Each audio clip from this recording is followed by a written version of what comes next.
Welcome to part 3 of the Testament of Solomon. In this section, Solomon is introduced to the formidable demon Asmodeus. Listen to the whole text or skip ahead to our analysis if you're short on time. Don't forget to subscribe to our channel so you don't miss any of our upcoming videos.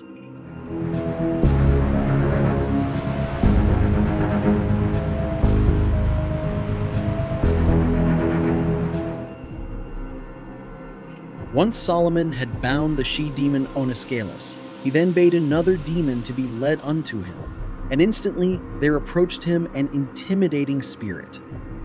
This demon was Asmodeus, but he was bound. And Solomon asked him, "Who are you?" But he shot Solomon a glance of anger and rage and said, "And who are you?"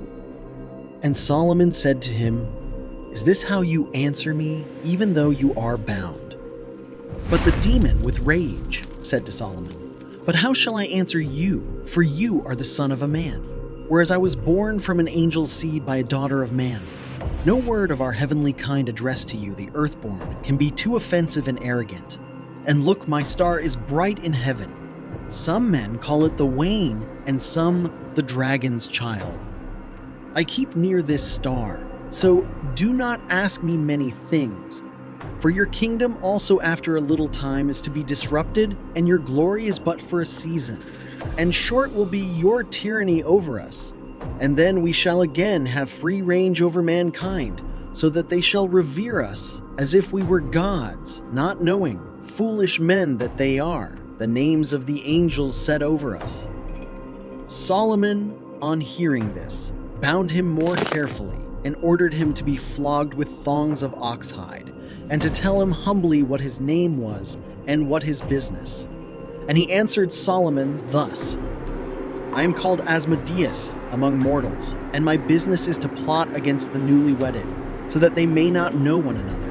And I sever them utterly by many calamities, and I waste away the beauty of virgin women, and estrange their hearts." And Solomon said to him, "Is this your only business?" And the demon answered him, "I transport men into fits of madness and desire, when they have wives of their own, so that they leave their wives and go off by night and day to women that belong to other men, with the result that they commit sin and fall into murderous deeds." And Solomon commanded him by the name of the Lord Sabaoth, saying, "Fear God, and tell me by what angel are you thwarted?"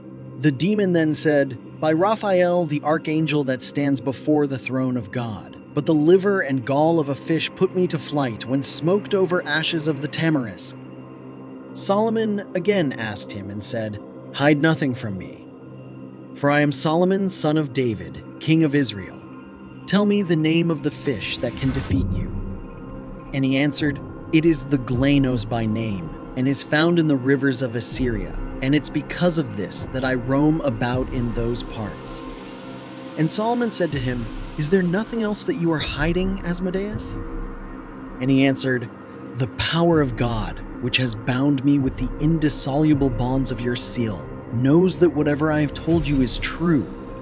I pray you, King Solomon, condemn me not to go into the water." But Solomon smiled and said to him, "As the Lord God of my fathers live, I will lay iron on you to wear. And you shall also make the clay for the entire construction of the temple, treading it down with your feet." And Solomon ordered his men to give him 10 water jars to carry water in. And the demon groaned terribly and did the work he was ordered to do.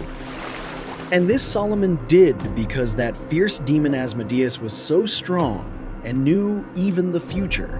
And Solomon glorified God, who had given him his servant wisdom. Solomon kept the liver of the fish and its gall hanging on the spike of a reed, and burned it over Asmodeus because this demon was so strong, and his unbearable malice was thus frustrated.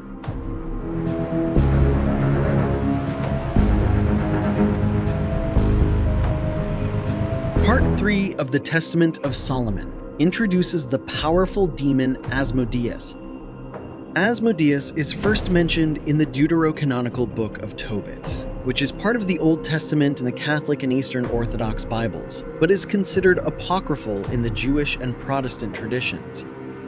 In the Testament of Solomon, however, his character is expanded, and we're given more details about his nature, origins, and powers. Although Asmodeus has celestial origins and malicious powers, in this encounter, Solomon is the more powerful figure, and no wonder because he has divine backing. Not only does this emphasize Solomon as God's chosen instrument, but symbolically, it illustrates the struggle between order and chaos. Asmodeus himself is a symbol of the chaos and moral corruption that afflict humanity. His self-professed role in separating married couples, sowing seeds of lust, and driving individuals to sinful acts serves as an ancient explanation for the origin of evil impulses and societal discord. Solomon's interrogation of the demon is not merely an exercise of power, but a deliberate attempt to understand the workings of evil, in order to better contain and repel its influence. Asmodeus, as a demon that can tell the future, predicts Solomon's downfall and the eventual return of demonic power over humans. By this, he highlights the impermanence of human structures and the enduring nature of evil spirits. They're always there, waiting for their time. Asmodeus's admission that the archangel Raphael thwarts him, and the peculiar ritual involving a fish's liver and gall, brings forth an interesting intersection of celestial intervention and earthbound rituals. It represents a fusion of divine assistance and practical magic, an interplay between the spiritual and the material. When Asmodeus begs not to be condemned to the water, Solomon instead condemns him to labor. This not only subjugates the demon, but also co-opts his strength for a divine purpose: the construction of God's temple.